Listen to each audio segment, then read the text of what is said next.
আমার সকল সফলতা অনুগ্রহে তোমারি, নিয়ামত যেন না হয় ম্লান, দোয়া তোমার প্রতি।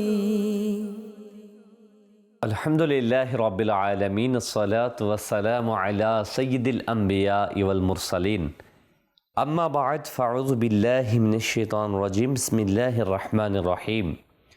আসসালাতু ওয়াসসালামু আলাইকা ইয়া রাসূলাল্লাহ ওয়া আলা আলিকা ওয়া সাহবিকা ইয়া হাবিবাল্লাহ। আসসালাতু ওয়াসসালামু আলাইকা ইয়া নবিয়াল্লাহ ওয়া আলা আলিকা ওয়া সাহবিকা ইয়া নূরাল্লাহ। প্রিয় প্রিয় ইসলামী ভাইয়েরা ও মাদানী চ্যানেলের দর্শকবৃন্দ, দরুদে পাকের অগণিত ফজিলাত ও বারাকাত রয়েছে আল্লাহ তাবারক ওয়া তাআলার প্রিয় মাহবুব, আমাদের প্রিয় আকা মাদানী আলে মুস্তফা সাল্লাল্লাহু আলাইহি ওয়া আলিহি ওয়াসাল্লাম ইরশাদ করেন, যে ব্যক্তি আমার প্রতি দৈনিক 50 বার দুরূদ শরীফ পাঠ করবে, কিয়ামতের দিন আমি ওই ব্যক্তির সাথে মুসাফা করব। সাল্লু আলাল হাবিব সাল্লাল্লাহু তাআলা আলা মুহাম্মদ সাল্লাল্লাহু আলাইহি ওয়াসাল্লাম, সালাতু ওয়া সালামান আলাইকা ইয়া সাইয়্যিদি ইয়া রাসূলুল্লাহ সাল্লাল্লাহু আলাইহি ওয়াসাল্লাম। প্রিয় ইসলামী ভাইরা, মাদানী চ্যানেল দর্শকবৃন্দ, মাদানী চ্যানেলের ধারাবাহিক অনুষ্ঠান সফলতার রহস্যে আপনাদেরকে আরেকবার সুস্বাগতম। এই অনুষ্ঠানের মধ্যে আমরা জানি যে আপনি, আমি, আমরা আমাদের জীবনে কোন আমলের মাধ্যমে, কোন কাজের মাধ্যমে সফলতা অর্জন করব। হ্যাঁ প্রিয় ইসলামী ভাইয়েরা ও মাদানী চ্যানেলের দর্শকবৃন্দ, আজ আমরা এমন একটি বিষয় নিয়ে আপনাদের সামনে হাজির হয়েছি, যে বিষয়টির উপর আমলের মাধ্যমে, কাজের মাধ্যমে, যে বিষয়টির প্রতি আমরা খেয়াল রাখলে আমরা সফলতা অর্জন করতে পারবো, আর তা হচ্ছে ক্ষমাশীলতার মাধ্যমেই সফলতা। হ্যাঁ প্রিয় ইসলামী ভাইরা ও মাদানী চ্যানেল দর্শকবৃন্দ, আমরা অনেকেই মনে করে থাকি যে কাউকে, আমার ভাই বোন, ছেলে মেয়ে, প্রতিবেশী, কোনো মুসলমান, কোনো গ্রামবাসী, কোনো সমাজের সদস্য, আমি যার সাথে ব্যবসা করি, লেখাপড়া করি, চাকরি করি, যার সাথে আমার লেনদেন হয়, যদি সে কখনো আমার প্রতি অন্যায় করে, অবিচার করে, আমাকে আঘাতপ্রাপ্ত করে, আমরা তার বিনিময়ে প্রতিঘাত করে থাকি। আমাদের অভ্যাস সাধারণত এটাই যে আমাদেরকে যদি কেউ ইট দ্বারা আঘাতপ্রাপ্ত করে, আমরা তার জবাবে পাথর দিয়ে দেওয়ার চেষ্টা করি এবং এটাকেই সফলতা মনে করি। এরই পাশাপাশি আমরা কখনো কখনো কেউ আমাকে থাপ্পড় দিলে আমি তাকে ঘুষি দেওয়ার প্রচেষ্টা চালাই। আসলে প্রিয় ইসলামী ভাইয়েরা ও মাদানী চ্যানেল দর্শকবৃন্দ, ইসলাম আমাকে কোন দিক নির্দেশনা দিয়েছে? কারণ ইসলাম ইজ দ্য বেস্ট। হ্যাঁ, ইসলাম সর্বক্ষেত্রে, সর্বযুগে, সর্ব অবস্থায় যে সলিউশন দিয়েছেন, যে সমাধান দিয়েছেন, সেটাই হচ্ছে সর্বোত্তম সমাধান। প্রিয় ইসলামী ভাইয়েরা ও মাদানী চ্যানেলের দর্শকবৃন্দ, আসুন আমরা এবার জেনে নিই যে আসলে ইসলাম কি ক্ষমাশীলতাকেই সফলতা বলেছে কিনা, কিংবা এ ব্যাপারে উৎসাহিত করেছে কিনা। যদি আমরা এই বিষয়টা কোরআনুল কারীম থেকে জানতে চাই, হে কোরআনুল কারীম, তোমার মাঝেই তো আদি থেকে অন্ত, শুরু থেকে শেষ সকল কিছুই সন্নিবেশিত রয়েছে। তুমি আমাদেরকে পথ দেখাও যে আমি যদি ক্ষমা করি তাহলে এর বিনিময়টা কি, আমি কি সফল হতে পারবো না বিফল হব? যদি আমি এমন প্রশ্ন জানতে চাই, তো সুবহানাল্লাহ সুবহানাল্লাহ, কোরআনুল কারীম আমাদেরকে ইরশাদ করছে, যার 9 পারার সূরা আরাফ এর 199 নম্বর আয়াতে, বিসমিল্লাহির রহমানির রহিম, খুযিল আফওয়া ওয়া'মুর বিল উরফি ওয়ারিদ আনিল জাহিলিন। অর্থাৎ হে মাহবুব, ক্ষমা পরায়ণতা অবলম্বন করুন, সৎ কাজের নির্দেশ দিন, মূর্খদের দিক থেকে মুখ ফিরিয়ে নিন। ক্ষমাশীলতাকে গ্রহণ করার জন্য আল্লাহ তাবারক ওয়া তাআলা কুরআনুল কারীমের মাঝে তার প্রিয় মাহবুব সাল্লাল্লাহু আলাইহি ওয়া আলিহি ওয়াসাল্লামকে নির্দেশ প্রদান করেছেন। আর হ্যাঁ, প্রিয় ইসলামী ভাইরা ও মাদানী চ্যানেলের দর্শকবৃন্দ, আমরা সকলেই অবগত আছি যে প্রিয় আকা সাল্লাল্লাহু আলাইহি ওয়াসাল্লামের সাথে এত জুলুম করা হয়েছিল, এত নির্যাতন করা হয়েছিল রসুল করিম সাল্লাল্লাহু আলাইহি সাল্লামকে। দ্বীনের দাওয়াত দিতে গিয়ে রসুল করিম সাল্লাল্লাহু আলাইহি সাল্লামকে বারবার আঘাতপ্রাপ্ত করা হয় মক্কাতুল মুকাররমাতে। এমনকি শেষ পর্যন্ত রসুল করিম সাল্লাল্লাহু আলাইহি সাল্লাম বাধ্য হয়ে মক্কাতুল মুকাররমা থেকে, মাতৃভূমি থেকে, জন্মভিটা থেকে, মায়ের ভিটা থেকে, বাবার ভিটা থেকে, যেখানে সকল আত্মীয় স্বজন, যেখানে তিনি বড় হয়েছেন, লালিত পালিত হয়েছেন, সেই জায়গা থেকে বাধ্য হয়ে বের হতে হয়েছে। মক্কাতুল মুকাররমা থেকে বের হয়ে মদিনাতুল মুনাব্বারা জাদাল্লাহু শাররাফ ওয়া তাজিমান হিজরত করেন। প্রিয় ইসলামী ভাইরা ও মাদানী চ্যানেল দর্শকবৃন্দ, কোরবান যান আমার প্রিয় আকা সাল্লাল্লাহু আলাইহি ওয়া আলিহি ওয়াসাল্লামের ক্ষমাশীলতার প্রতি। তিনি এই ক্ষমার মাধ্যমেই সফলতার সর্বোচ্চ অবস্থানে পৌঁছানোর প্রশিক্ষণ দিয়েছেন এই মুসলিম উম্মাহকে।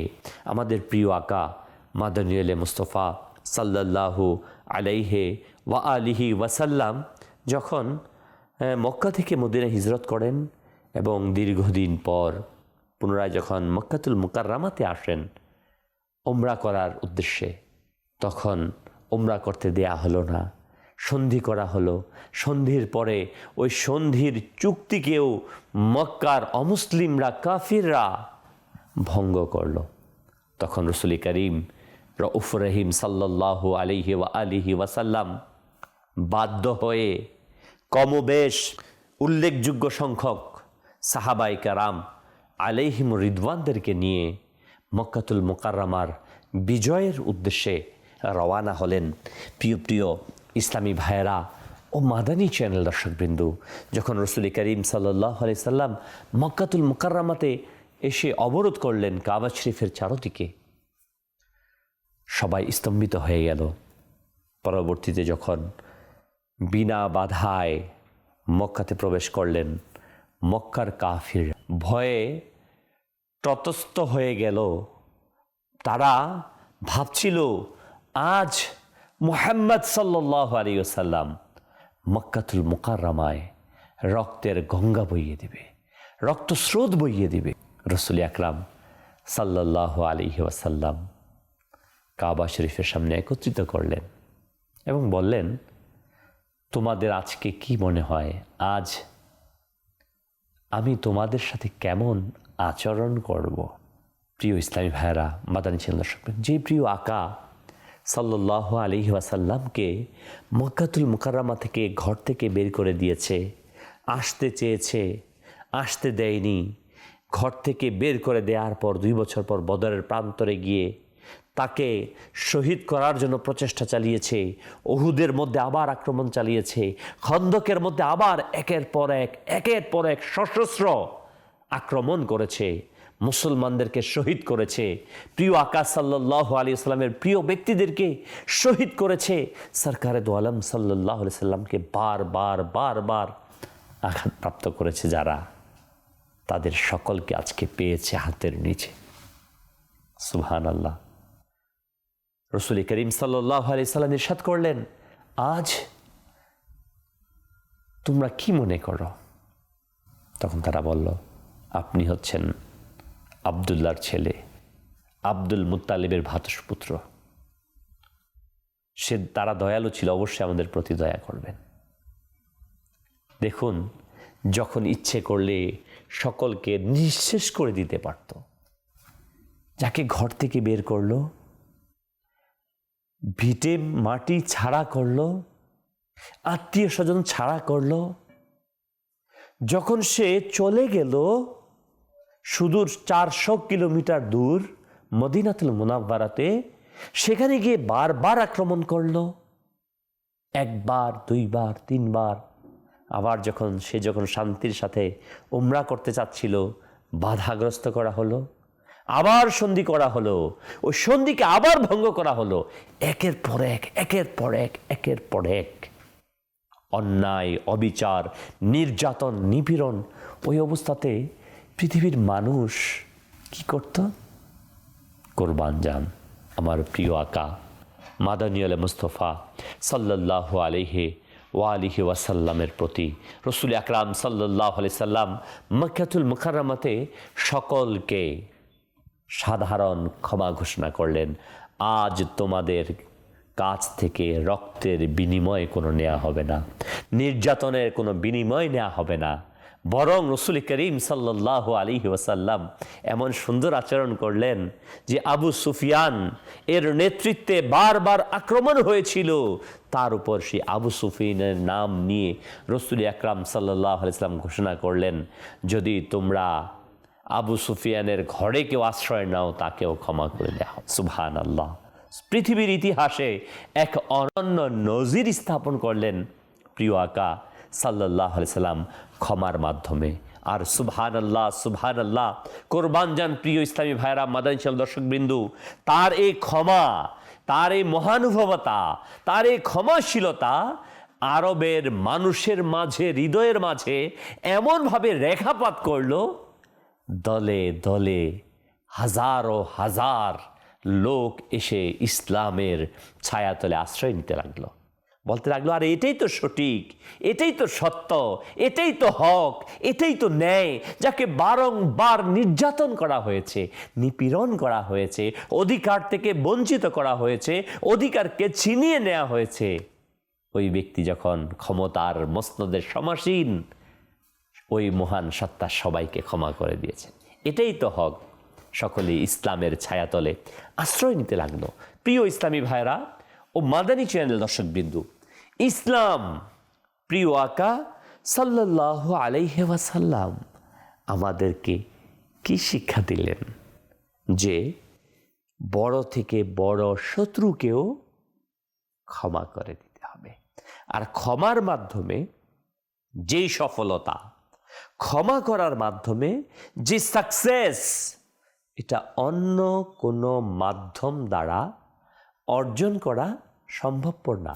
হ্যাঁ প্রিয় ইসলামী ভাইরা ও মাদানী চ্যানেল দর্শকবৃন্দু, আমরা যদি চাই যে আমরাও সাকসেস হব, আমরাও সফলতার স্বর্ণ শিখরে আরোহণ করব, তাহলে আমাদের উচিত সরকারে দো আলম নূরে মুজাসসাম সাল্লাল্লাহু আলাইহি ওয়াসাল্লাম এর দেখানো পথ, আদর্শকে ফলো করা, সৃষ্টির অন্যায়কে ক্ষমা করা। শুনুন, সুবহানাল্লাহ সুবহানাল্লাহ।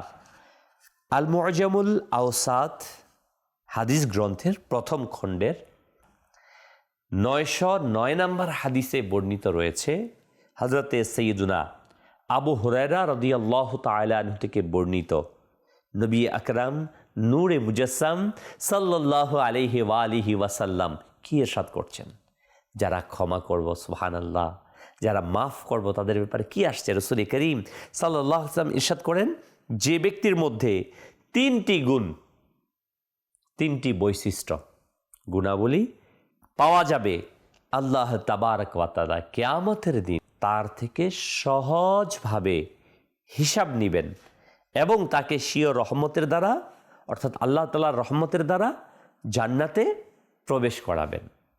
হে আশিকে রসুল, মাদানী চ্যানেল দর্শকবৃন্দু, আমরা কি চাই না আল্লাহ তাআলার রহমত প্রাপ্ত হতে, জান্নাতে প্রবেশ করতে?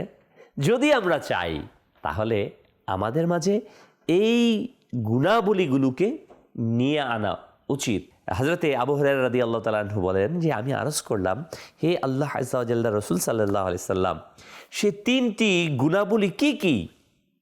সুবহানাল্লাহ সুবহানাল্লাহ। আমার প্রিয় আকা মাদানীওয়ালা মুস্তফা সাল্লাল্লাহু আলাইহি ওয়াসাল্লাম ইরশাদ করলেন, কত বড় বিষয় যে জান্নাতে, কিয়ামতের দিন জান্নাত দান করবে আল্লাহ তাআলার দয়াতে। যে 3টি গুণাবলী পাওয়া যাবে এবং হিসাবটা সহজ নেবেন। সে 3টা গুণাগুণ কি? নাম্বার 1, যে তোমার সাথে সম্পর্ককে ছিন্ন করে তুমি তার সাথে সম্পর্ক বজায় রাখো। কঠিন বিষয়। ভাই আমার সাথে ভাইয়ের সম্পর্ক রাখতে চায় না, আমি ভাইয়ের সাথে সম্পর্ক রাখতে চাই না, বোনের সাথে সম্পর্ক রাখতে চাই না, বিভিন্ন কারণে, সম্পদ নিয়ে, জায়গা নিয়ে, আনুষ্ঠানিকতা নিয়ে, বিভিন্ন বিষয় নিয়ে, প্রতিবেশীর সাথে। আমরা যখন সমাজে বসবাস করবো না প্রিয় ভাই, মাদানী চ্যানেল দর্শকবৃন্দ, ঝগড়া হওয়াটা এটা স্বাভাবিক। মনোমালিন্য হওয়াটা, প্রিয় আকা সাল্লাল্লাহু আলাইহি সাল্লামের সাহাবাই কেরামের মাঝেও মনোমালিন্যতা হতেন, তাদের মাঝেও ঝগড়া হতো, কিন্তু ঝগড়া থেকে বাঁচার চেষ্টা করার পাশাপাশি ঝগড়া হলে সেটাকে সমাধান করা, এটা হচ্ছে কামিয়াব ব্যক্তিদের লক্ষণ। রাসূল করিম সাল্লাল্লাহু আলাইহি ওয়াসাল্লাম ইরশাদ করেন, যে তোমার সাথে সম্পর্ক ছিন্ন করে তুমি তার সাথে সম্পর্ক বজায় রাখো।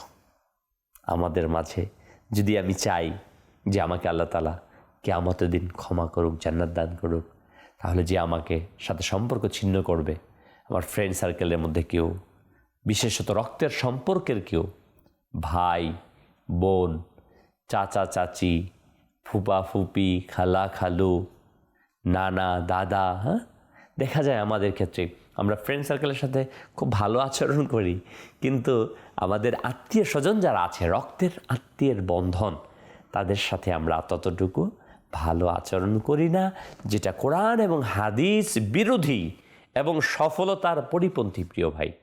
তো আমি যদি সফলতা অর্জন করতে চাই, তাহলে যে আমার সাথে সম্পর্ক ছিন্ন করবে, আমার তার সাথে সম্পর্ক গড়ে তুলতে হবে। 2 নাম্বার, যে তোমাকে বঞ্চিত করে তুমি তাকে দান করো।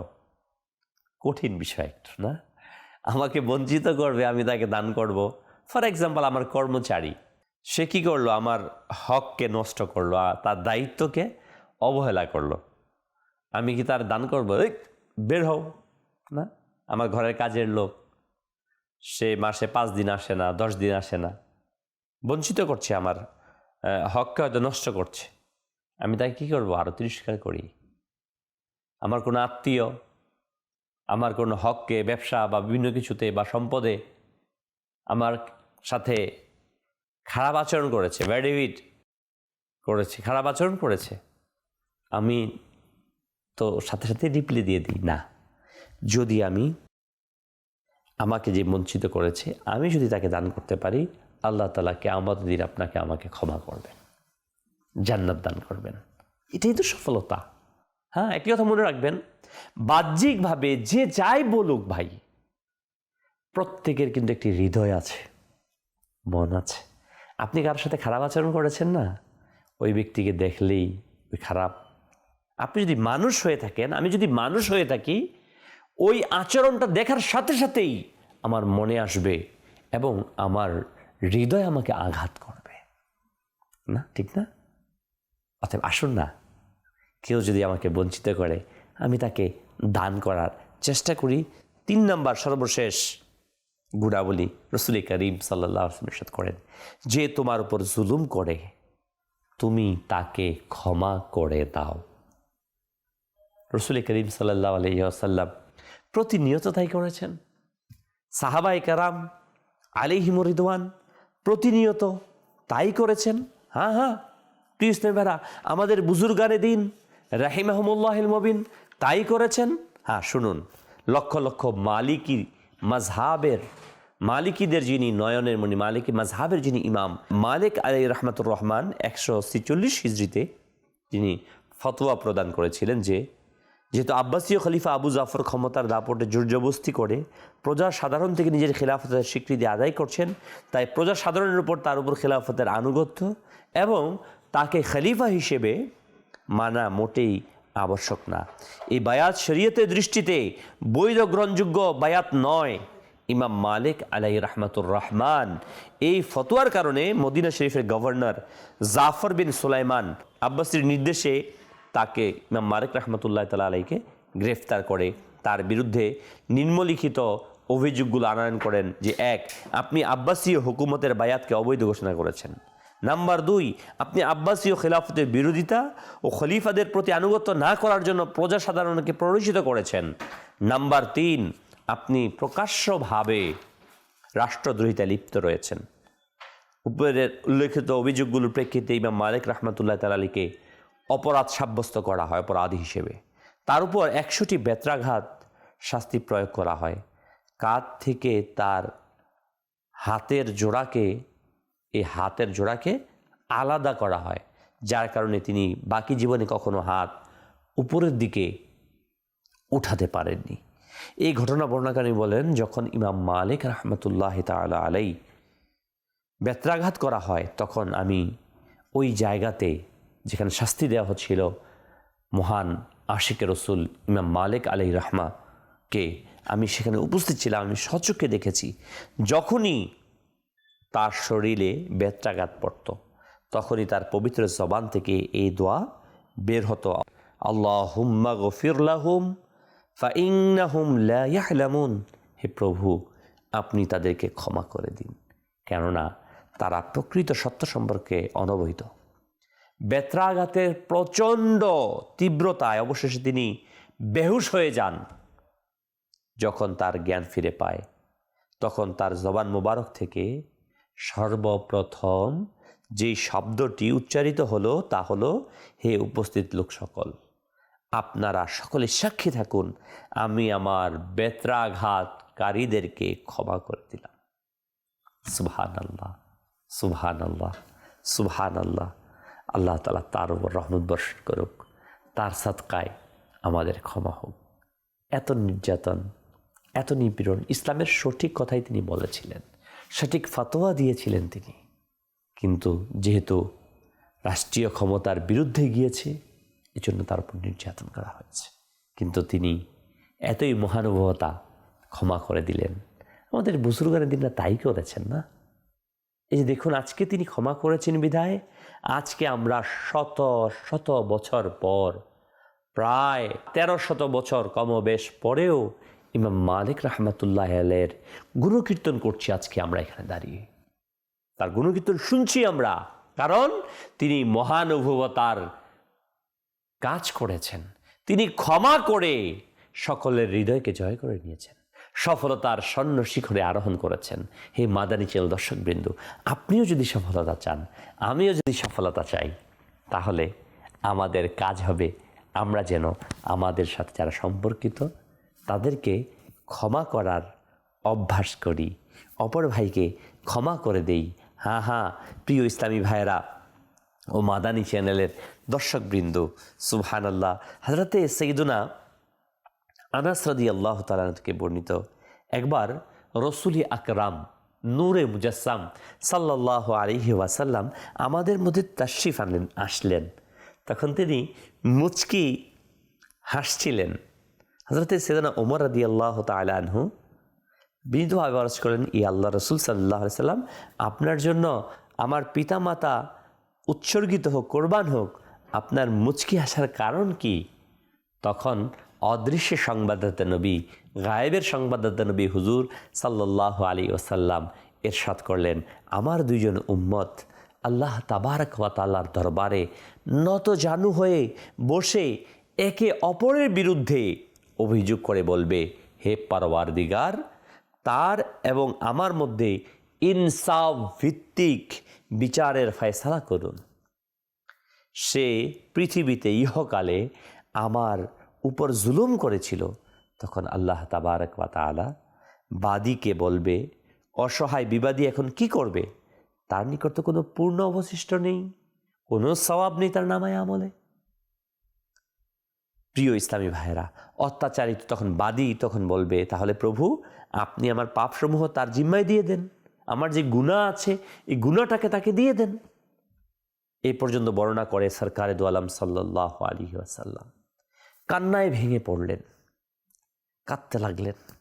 অতঃপর তিনি বললেন, সেদিন খুবই ভয়াবহ হবে, কারণ সেদিন প্রত্যেক বনি আদম, প্রত্যেক মানুষ নিজ নিজ পাপের বোঝাকে হালকা করার চেষ্টা চালাবে। অতঃপর আল্লাহ তাবারক ওয়া তাআলা মজলুমবাদীর উদ্দেশ্য করে বলবে, তোমার সামনে কি আছে তা দেখো। সে বলবে, প্রভু, আমি আমার সামনে স্বর্ণের বড় বড় শহর, অট্টালিকা দেখতে পাচ্ছি। এ সমস্ত মনোহারী সুরম্য শহর, অট্টালিকা আপনি কোনো নবীর জন্য, কোনো সিদ্দিকের জন্য, কোনো শহীদের জন্য প্রস্তুত করে রেখেছেন?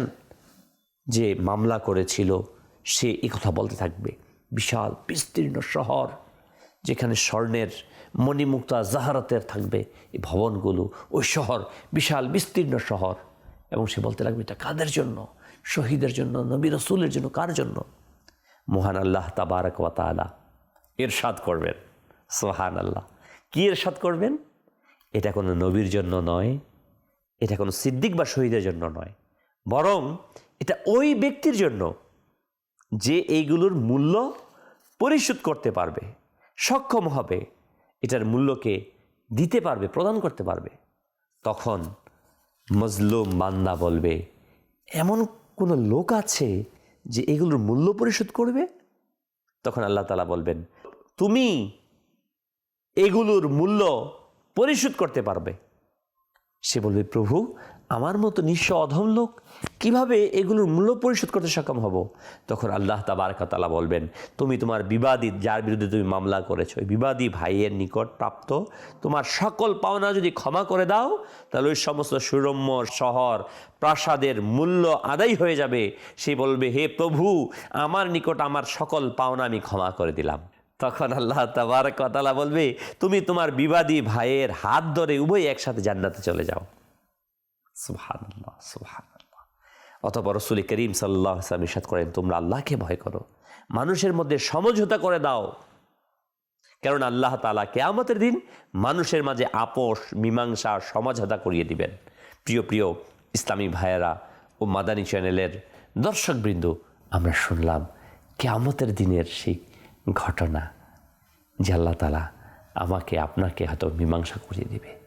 আমরা তার পূর্ববর্তী হাদিসে কারিমার মাঝে শুনেছি যে মীমাংসাকারীকে আল্লাহ তাআলা ক্ষমা করে দেন। আসুন না, আসুন নিয়ত করি আজকে থেকে, আমি সফল হতে চাই, আমি আমার ফ্রেন্ড সার্কেলকে ক্ষমা করে দিই। আমি সফল হতে চাই, আমি আমার স্ত্রীকে, স্বামীকে, ভাইকে, বোনকে, ছেলেকে, মেয়েকে, মা বাবা, আত্মীয় স্বজন, চাচা চাচি, নানা, যে যা করেছে। আমরা তো ঘটনা শুনলাম প্রিয় আকাশ সাল্লাল্লাহু আলাইহি সাল্লামের, যাকে ঘর থেকে বের করেছে, দেশ থেকে তাড়িয়েছে, ব্যবসা, আত্মীয় স্বজন সব কিছু থেকে বিচ্ছিন্ন করেছে, একের পর এক আক্রমণ করেছে, হত্যা করার জন্য, শহীদ করার জন্য চেষ্টা চালিয়েছে। এর সাথে তো বেশি জুলুম আমাদের উপর হয়নি না? তাহলে আমরা সেই নবী সরকার দু আলম সাল্লাল্লাহু আলাইহি ওয়াসাল্লামের উম্মত হয়ে কেন তার আদর্শে অনুপ্রাণিত হব না? নিয়ত করি, ইনশাআল্লাহ আমরা সফলকাম হব দুনিয়া এবং আখিরাতে। আর এই সফলতার জন্য আমরা আমাদের সকলকে ক্ষমা করব ইনশাআল্লাহ আজ্জা ওয়া জাল। দেখতে থাকুন মাদানী চ্যানেল। সাল্লু আলাল হাবিব সাল্লাল্লাহু তাআলা আলা মুহাম্মদ।